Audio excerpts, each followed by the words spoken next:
Hi, welcome back, listeners. This is Ravi from Fraud Technology Podcast, and today we have with us Long Jiang, and he has almost a decade of experience. And if you follow his career trajectory, he has been growing like leaps and bounds in whatever he has been doing. So I would love to know what is his secret and how he is progressing so fast in his career.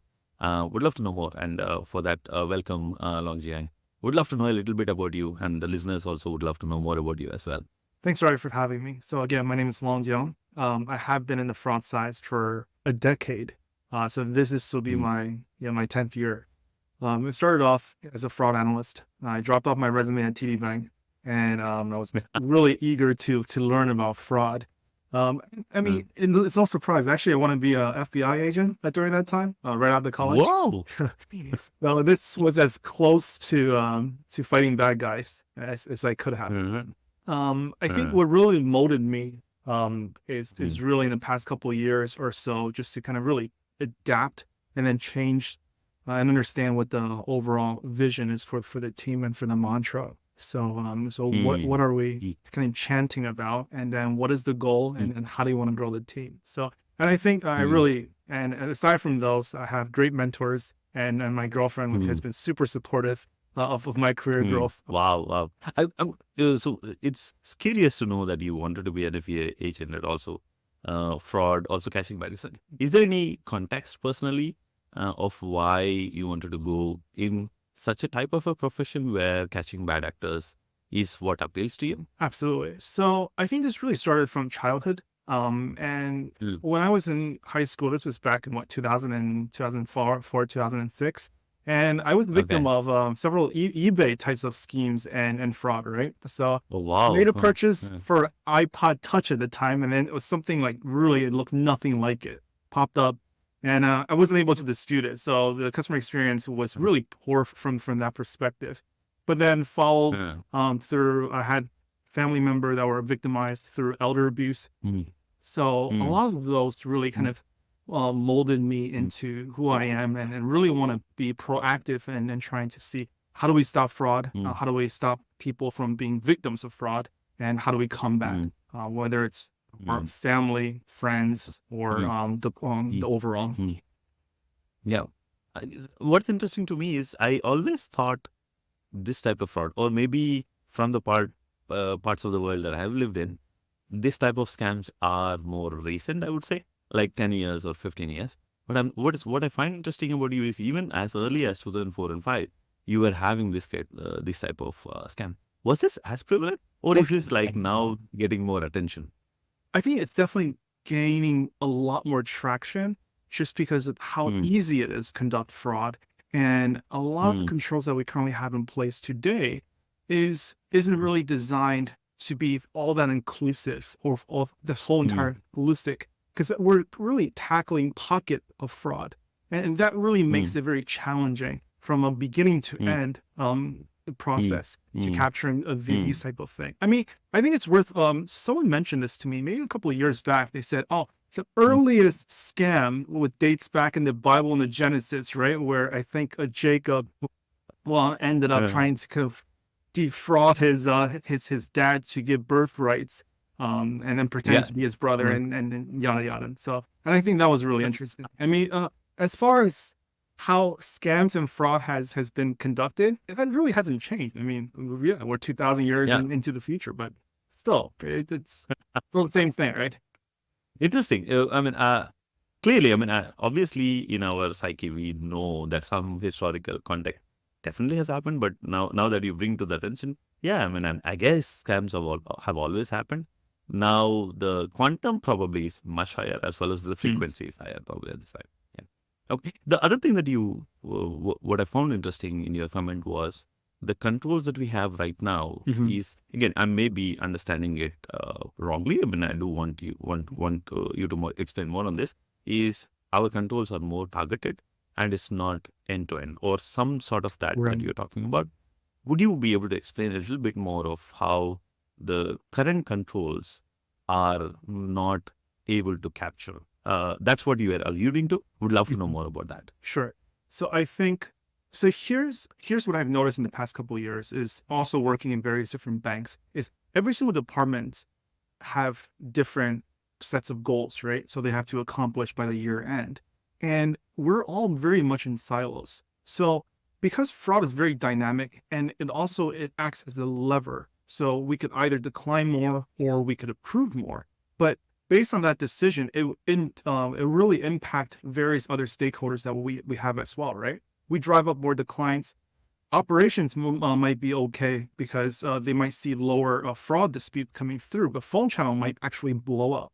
So mm, what we're trying to do mm, is from a control perspective is number one, to isolate and identify all of our stakeholders. Because I think mm, the biggest success we have had is to be able to bridge all those silos together and be able to, not only do we fulfill our goals within the bank, but more so trying to stay aligned with everybody's goals. And then we could find mm, a good balance, whether it's a false mm, positive rate, whether it's the number of mm, calls that we're receiving. So all those could be very readily available and to be able to kind of make the overall prosperous. And as far as control goes, and mm. obviously every single department had different controls. We have tons of controls. We have tons of metrics, but Yeah. really it's the greatest success of the Mm. team. Okay, understood. So if I can paraphrase what you're saying, the way fraud impacts different teams within a company Mm-hmm. Mm-hmm. varies quite significantly, and Yeah. so their objectives of how to tackle fraud, also their appetite of risk, appetite of how much they want to invest, how many people they have, and how they want to deal with it, all varies. And so your first strategy was to identify who are Mm-hmm. all impacted by it, which is where you're talking about stakeholders, right? Identify all of the people, identify what their objectives are, and try to figure out the how do I, it's an optimization problem. You can't probably Yes. satisfy everybody, but Right. you're trying to figure out, now at least there are these conflicting objectives. How do I optimize this? Is what, if I understood correctly, right? No, absolutely. Because every single bank or financial institution works a little bit differently. Some banks Mm, have first party and third party. And so within first party, they have payment risk, credit risk, and then mm, they also have authorization space. Third party, it could be account security. It could be whether it's mm, not linked to devices, but acquisition risk and also authorizations. mm, Or other certain mm, other companies might each individual is a sets of teams. So how do you really marinate mm, everything together for that informed mm, decision making and for that fraud controls? Because every single mm, venue is a pocket of fraud mm, that we could really capture and mm, tackle on. Cool, cool. So can you also understand a little bit about what are typically the stakeholders? I know some of the key Mhm. ones, but I would love to know what are the stakeholders that you've been able to map out? Absolutely. So, from various different banks, I think generally speaking, we are very close with our operations team, and Mm, truthfully, they mm. provided us with significant insight. So, operations, fraud, So when you say operations. operations team, you're talking about customer operations, which is customer service kind of Mhm. operations, or are you talking about fraud operations? Both. So, phone Oh, both. channels, we're Okay. dependent on Uh, phone channels to provide any sort of insights, right? So they're the first kind of line of defense. They're authenticating our customers. They're intaking the claims mm, that from whether or not it's XYZ mm, merchant. So we have one level of information mm, that's critical for us as far as identifying trends. correct. But fraud operations Mm, side also provides us with abilities to because their data point are extremely valuable that we leverage on a day in, day out basis to capture any sort of gaps within our processes. But more importantly, is they help us recover.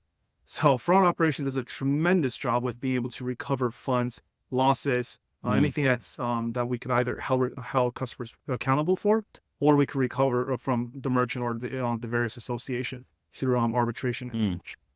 So all these sure. kind of goes into various levels of risk. And for example, like fraud operations helps us from a gross to a net loss perspective. But acquisition risk, for Mm-hmm, example, the onboarding process, it will help us from the gross loss in general. And then transactions team mm, will also mm, facilitate those type of gross losses mitigation and controls. So depending on which mm, team that every single various teams will have a different benchmark or avenue that we could really tackle on. But generally mm, speaking, for us, again, operations, fraud operation, customer services, and phone mm, channels, mm, account security, whether it's from any sort of it's IP related, it could be someone's mm, computers, devices, and etc. And then Mm, we have maybe a payments team, and then just to observe any sort mm, of payments that are coming in, whether or not it's bounced checks mm, and then such. mm, So, and then we have internal investigation. So all of that really bridge who we are today. Okay. Okay. So you have all these stakeholders, and then you are essentially identifying the objective. Is it like a because I've not heard about a holistic strategy of Hmm. fraud itself. Hmm. And you're talking about stakeholders, right? Again, as I said, right, this probably is in my mind, but I've never thought about it until you point that out, right?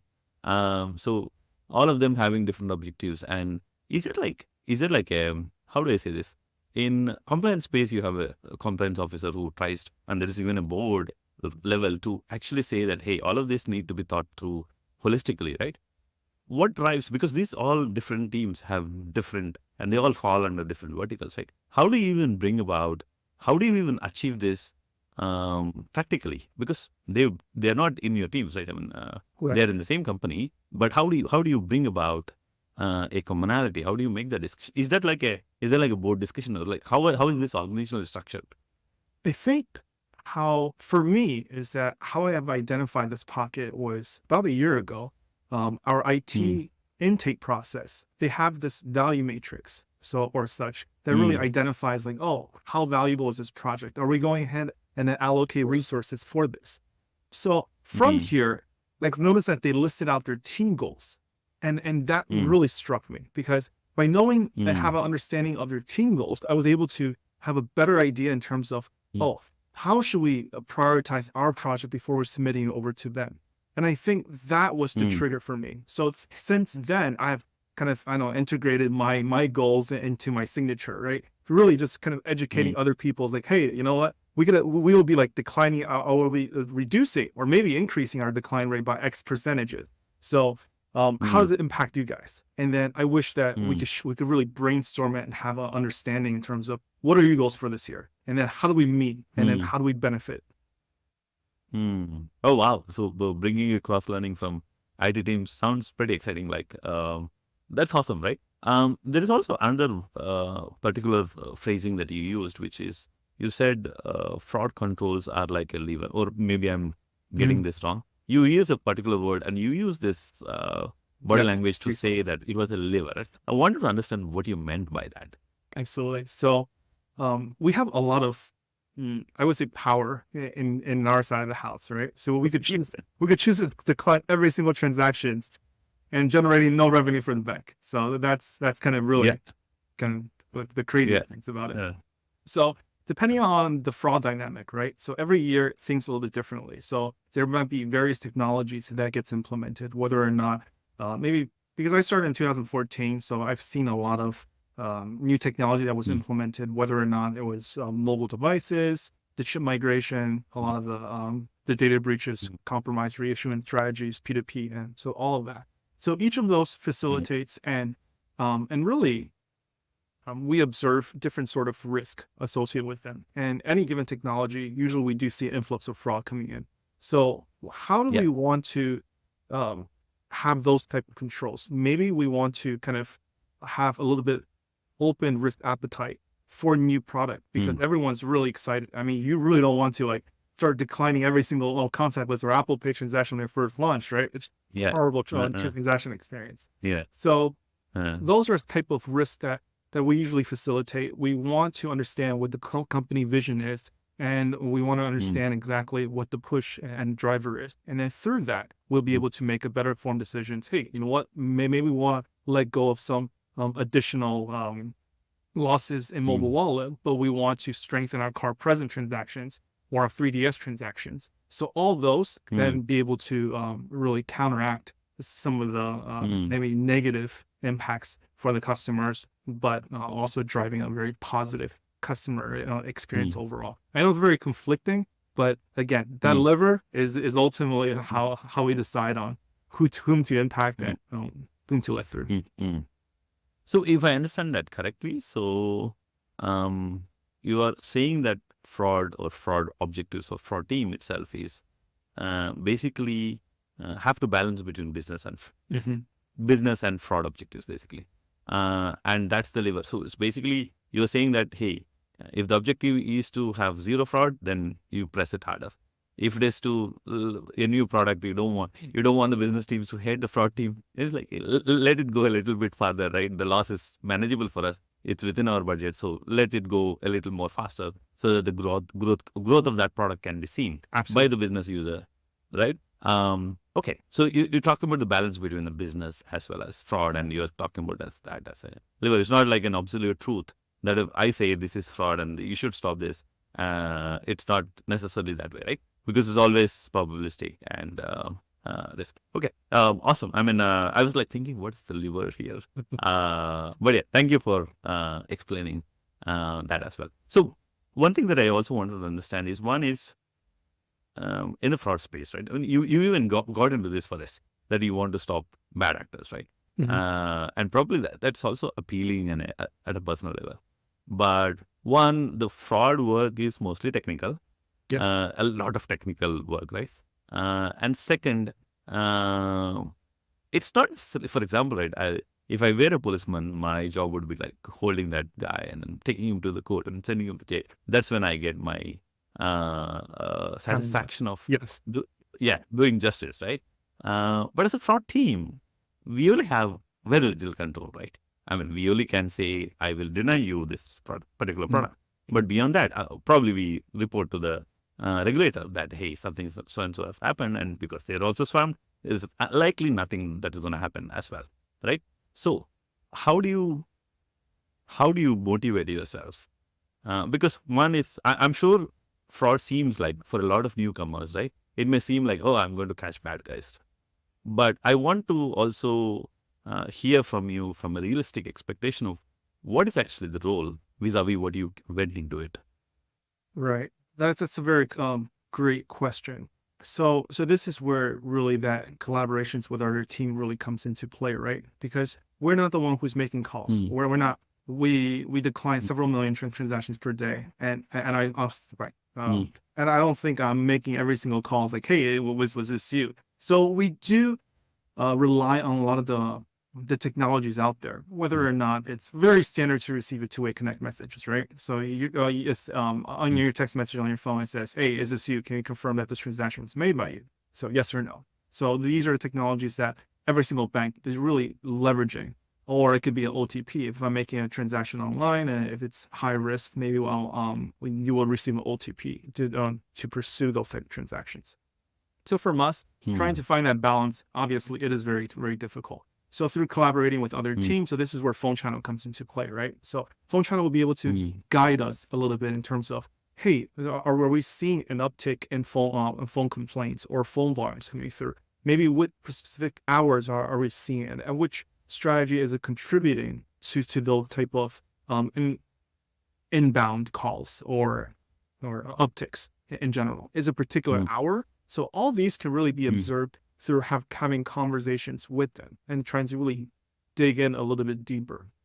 So, and also there's every single firm, there will be like maybe the best, the Better Business Bureau, right? So maybe you receive complaints somewhere on social media or etc. So we would try to also analyze those and investigate maybe a particular rule isn't working, or maybe the action for that particular strategy is a lot more severe than it really needs to be. Do we really need that additional level of inconvenience for the customer for that particular strategy? I mean, we could, depending on what types of fraud we're looking at. Maybe if it's the account takeover case, or if it's synthetic or impersonation fraud. So the role of within fraud, because it's very dynamic, right? You really engage in different stakeholders internally, but also externally as well. So when I first started at TD Bank 10 years ago, so as a fraud strategist, I was looking or tasked with ATM fraud, related fraud. So cash withdrawal and et cetera. So during this time is right before the chip migration, and there was a lot of skimming activities that was done on our own internal ATM machines, whether it's gas pumps, and so it was really prevalent. So then we started looking at maybe a common point of purchase, being of these fraudulent cardholders, where did all share a commonality in terms of the transactions that are being made or exploited, or versus what the cash out is that. So we're able to have isolate a time frame, maybe just say, oh, March 1st from 10 a.m. to 10 p.m. And this is when the devices was on and off. So having that information, we did work with law enforcement. So that was really, really exciting. And then we're part of the prosecution processes. But but every single bank again works very differently. Credit card banks also is a little bit different as well. So and so I really want to kind of educate maybe the new people that are coming in is that because it's really, really, it's always evolving, right? So yes, the first fraud happened the day way back, maybe a couple thousand years ago, but there are new technologies that are out there. Every single technology will be exploited. I mean, recently, I think on Telegram, someone sent out a video of someone encoding card information onto a chip card. So again, I don't know whether I can't authenticate whether or not it's true, but it did seem that it was a blank piece of card with a chip that they were able to make cash withdrawals. So does that mean that chip has now been exploited? I don't know. But these are the type of exciting things really out there that be able to have kind of fulfill my my satisfaction. So again, technology I want to so we were kind of talking about earlier. So is common practice is your two-way connect messaging system, validating across your mobile devices whether or not you made a transaction or not, whether it's a one-time passcode. So again, these are a lot of the similar technologies out there that has been implemented. Okay. One of the area that I also would love to understand more is we did talk about the phone channel as well as the fraud ops team, right? Again, one difference that I would always think from that between these two teams is one is a proactive team which uses data to detect whether something is fraud or not. Nobody's told them that this is fraud, but they are proactively trying to detect if something is fraud. Whereas phone channel is a reactive channel where somebody is reporting to you that that something has happened, right? Now, obviously, I do want to understand the balance again, because you also talked about stakeholders and objectives, right? These two teams, the efficiency is very different. In the fraud ops team, you're probably talking very high false positives. In the phone channel, you probably, more or less likely that the customer is having issue. It could be a customer service issue or some other issue, but some issue is happening. So the time is never generally wasted. But in the fraud ops team, you are spending a lot of time chasing after ghosts, basically. It's probably not happening, right? So how do you balance? Because, if you want to really have high efficiency and not waste any money, probably just keep the phone channel, not do fraud ops, right? But again, that also doesn't work. So I want to understand, how do you balance a proactive approach versus a reactive approach from customers? Yeah. So we obviously don't expect like 100% accuracy, right? So that is that's the real world we're currently in. So as far as balance goes, I think it's really important to identify that. So to understand that, hey, we're not shooting for 100%. So it is okay if our process is flawed, but how do we make improvement? And I think some of the improvement that could be had is additional authentication questions related, whether or not that this is kind of know your customer base, but more importantly is that educating our customers is, hey, you know what, this Amazon purchase that you made this maybe about three or 4 months ago. And if we have that additional level of information, then maybe it wouldn't necessarily lead to a claim or dispute being submitted. I think there's various associations right now, whether Visa or MasterCard, they're going through this digital receipt type of technologies that are out there that'll be able to generate the receipt or dispute that the customers are calling in. So and chances are is they have done studies that it's a really high percentage, right? So you forgot you made a purchase and then you're filing the dispute. So those kind of technologies are currently Yeah. So, and as far as operations goes, it's the same type of thing. So they partner up with us and then trying to understand what makes sense, right? So if all the customers, in order to provision their mobile device for Apple Pay or Google Wallet, and if we're sending out one-time passcode for those type of customers, maybe if the customer is all of a sudden disputing a charge on a mobile wallet, could we hold them accountable for? Maybe we can in certain situations. But maybe if they were a fall and a victim of scam, maybe it works a little bit differently. So all of those Mm, are information that we're able to pass on to operations and for them to make the best judgment in terms of, do we want to mm, deny this claim? Do we want to approve this claim? Or do we want to investigate further? mm. Okay, okay. And also in terms of the metrics as well, right? So because Hmm. we also talked about having different objectives. Yeah. And when you also worked on this strategy of having identifying stakeholders and having understanding commonalities, right? Were there any metrics that were interesting that Very good. worked out? Because I'm sure each of the teams have their own metrics, right? I mean, this is the metric that I'm going to chase after, right? Yeah. Were there any interesting metrics that came out as base metric for most of the things that worked, or was there no way that you could come out to those metrics?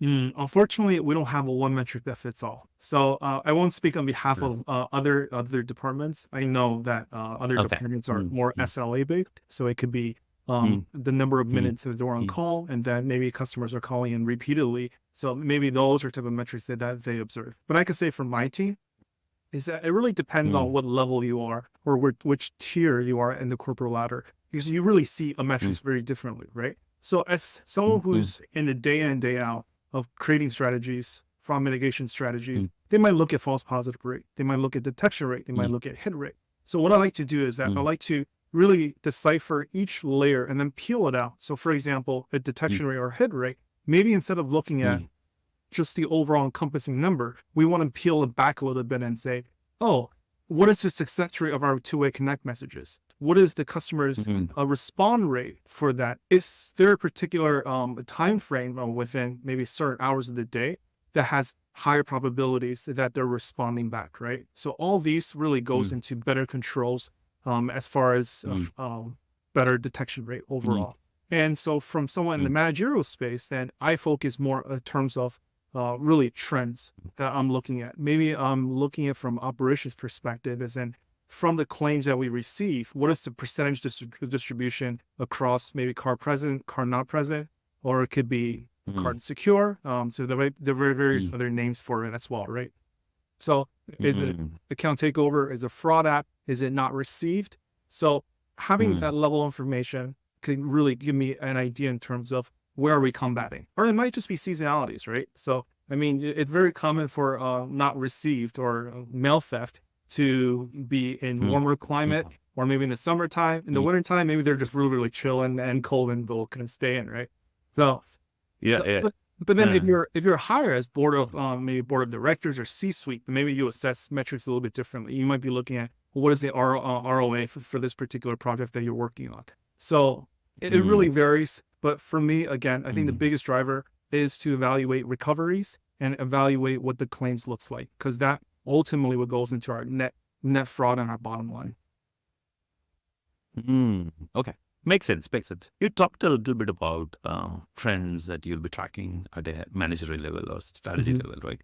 Can you understand a little bit more about what kind of trends in fraud are you seeing? Obviously, there is generative AI talk that is happening all the time, right? I mean, I keep seeing rounds of ID cards passing around that this was generated by generative AI, and nobody could detect that this is a fake ID card or something like that, right? Yeah. Generative AI is the big topic that we are having, but I also want to understand what type of trends are you seeing from a fraud point of view? So the most common things obviously is card not present, and I think whether or not you're asking associations, we're seeing that it is basically the reality, and it has been Mm, for a very various amount of time. So mm, these are your mm, enumeration and task or bin testings, right? Obviously, there have been controls in the recent years. Maybe we're no longer issuing in sequential orders for card numbers, mm, which is great, and it helps. mm, But more mm, so into recognizing that what is the percentages that we're expecting increases for this year compared to 2026. I think MasterCard came out saying that like it's going to increase another 20 something percent into 2026. But the more mm, sophisticated, I think these are your kind of your skimming. Oh, sorry, your scams, mm, mm, your claim abuse. These type of areas is where we're seeing a lot more. Definitely, mm, it's a lot more sophisticated. Man in the middle attack. In the past, I mean, like you'll get an email or emails with really horrible like grammatical errors and vocabulary, but now it sounds legit. And it's quite Yeah. incredible how Jen and I have really evolved in the fraud space. Mm-hmm. So Yeah. those are definitely avenues that we are tackling, Mm-hmm. and then we're trying to whether partner up with various other vendors. And I know that like Pindrop, for example, another vendor that really helps Mm-hmm. with biometrics authentication. I think they're kind of whether or not they're working on something that's more related into like how do we identify these sort of deep fakes from legitimate customers, right? So all these Mm-hmm. is really is what we're working with, we're dealing with in a day in and a day out basis. Have the overall industry gone that sophisticated? I don't know, but it is Mm-hmm. definitely where things are going into, because if you're evaluating like documentation, like you said, or personal identifications, if someone is maybe like they missed one particular area, they might have missed the whole entire thing, and which could lead to really a high amount of fraud. So those are what we're Mm-hmm. seeing. And again, it's nothing new. It's been around for some time, forging documentations, but the speed at which able to and the accuracy that they're trying to bypass our system, it has been increasing. Okay. Understood. So you talked about scams being one of the areas where you're seeing a lot of fraud, right? So can I understand more about what you defined as a scam? Is it again maybe it's better for you to define what a scam is. I know scam is a word that is used quite commonly. I do want to understand because there is the word which is fraud and also scam. I have an understanding of a particular scam. I do want to understand what Sure. you define as a scam. So Mm-hmm. I think scams is really baits the individual into your natural instinct, right? So this is the more commonly known as your Mm-hmm. authority, your urgency, and then your actions. So that Yeah. particular is Mm-hmm. something I will link to Mm-hmm. scams. There's various different types, right? So your man in the middle attack, whether or not they're trying to insert themselves into the call process, they're saying, hey, it's bank XYZ calling in, and then we're just wanting to verify a transaction that they have made, right? So give me your OTP code, and then we'll be able to authenticate you. Yeah. So Yeah. again, Uh, very common as well. But the level of uh, details that they have information on too, I think that's really incredible. So your social mm, engineering from social media sites and et cetera. mm, So mm, very others are your mm, romance scams. We've seen a surgence of these sort, I think, across the industry as well. And mm, again, these bad actors are really great at providing deepfakes. I was at a mm, conference just last year, and I took there was an application on an international region that I could download mm, on the App Store. And so all it is, and it put his face on mine, and so it mm. looks really legit. So the being become aware of these sort of things, it really is critical Mm. as far as our day in day out. Okay. So scams, the way we are defining, again, I do want to understand whether this would be first party or third Mhm. party, because that definitions are typical traditional fraud Yes, definitions, right? So would scam fit into first party or third party? I would say in most cases, within the industry, we're treating this as third party. Okay. And we're Okay. also Uh, abiding by regulatory perspective as well, because even within Capitol mm, Hills, or whether it's specific states, mm, they have various definition of scams, and whether or not if mm, mm, someone who's um, mm, maybe from a family member or that's scheming you mm, might have mm. different outcome for it. Okay, understand. So the way you define, again, I think we have similar definitions. So the way I'm thinking of scams is that I am doing everything. From a technical standpoint, I am giving all the details, but somebody is engineering me to do it. Somebody is essentially cheating me to do it. They have not hacked my system. They have not done anything. They have not, account takeover has not happened. Nothing like that has happened, but they are making me on my own volition to do all the things that I am doing. Even though I'm thinking I'm doing it for some other reason, I am still doing it essentially, right? It's still my consciously doing it. And again, there are issues on the scam side. I mean, Mhm. I had some great conversations around how do you differentiate if somebody is actually doing it? Let's say I have another friend, right? Right. And we are together doing it, but I'm claiming from the bank, and because of the regulation, sometimes you have to give back the money to me, and that guy has made money, I made money, so I'm happy the bank is not, essentially, right? Right.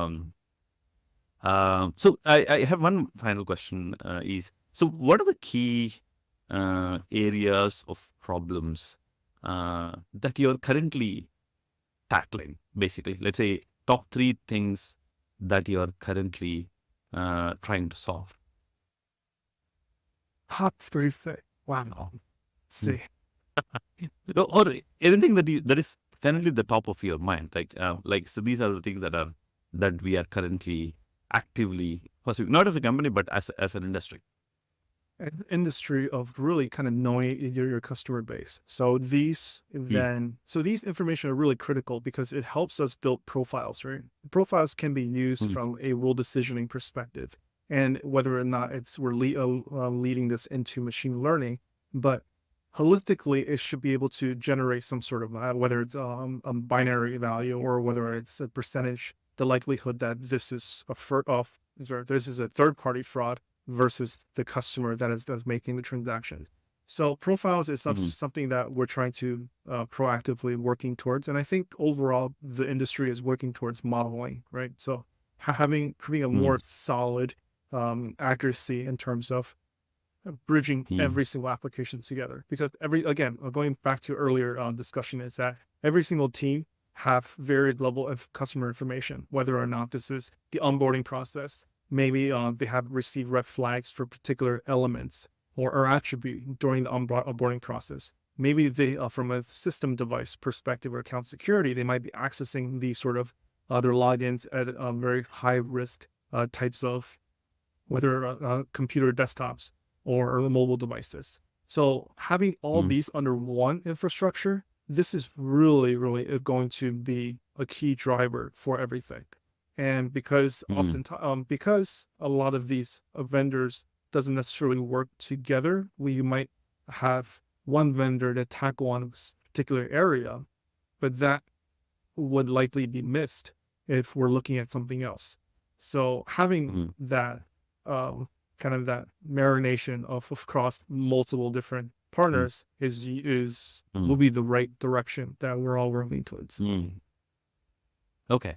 So if I understand correctly, the profile, let's say I am a customer, Mm-hmm. you would like to know that, okay, Ravi uses a iPhone, Mm-hmm. uses a Windows laptop, and travels to these destinations. Yes, These are the kind of things that he buys. So if you know that, then if there is an anomaly, then you can detect it and probably highlight it as probably a risk, right? So that's what you're talking about as a profile. absolutely. And every single segment is also very different. So because if you're working with brokerage account, and they're Mm, very sensitive towards customer friction as well, right? So mm, mm, really understanding exactly what segmentation of customers that you're working with, that you and you could be able to have a better idea in terms of how do you want to interrupt those types, maybe, and then what is your risk appetite for specific portfolios as well. So that's very mm, mm. So now we are connecting between profiles and levers as well. important. Say profiles, and you're doing it to segments, and then connecting that to your levers, whether how heavy do you want to press Yeah, that particular. right. I think Mm, American Express mm, does this pretty well as well. So because they're all about customer experience, right? So for mm, example, mm, if it maybe cars that have might be compromised or so, um, but they might allow transactions to still go through in a card present setting. So mm, as long as you're dipping a mm, card, these mm, transactions will continue to go through. And then because mm, this is kind of really the convenience, and then they're really customer centric, and I think that I praise them, and I think that's great because they're able to mm, offer that level of customer experience. mm, Okay. Okay. With that, thank you so much for the great quotes. I mean, some of the quotes that I really love, and also some of the areas that you touched upon. Even though I think most of us know these things, Mm. never thought about it in that particular framework itself. And so, thank you so much for all the valuable Thank you. thoughts that you shared with us, and would love to have you again, Long. And yeah, good luck and have a nice day. Thanks for reaching out. Thanks, Robbie. Thank you.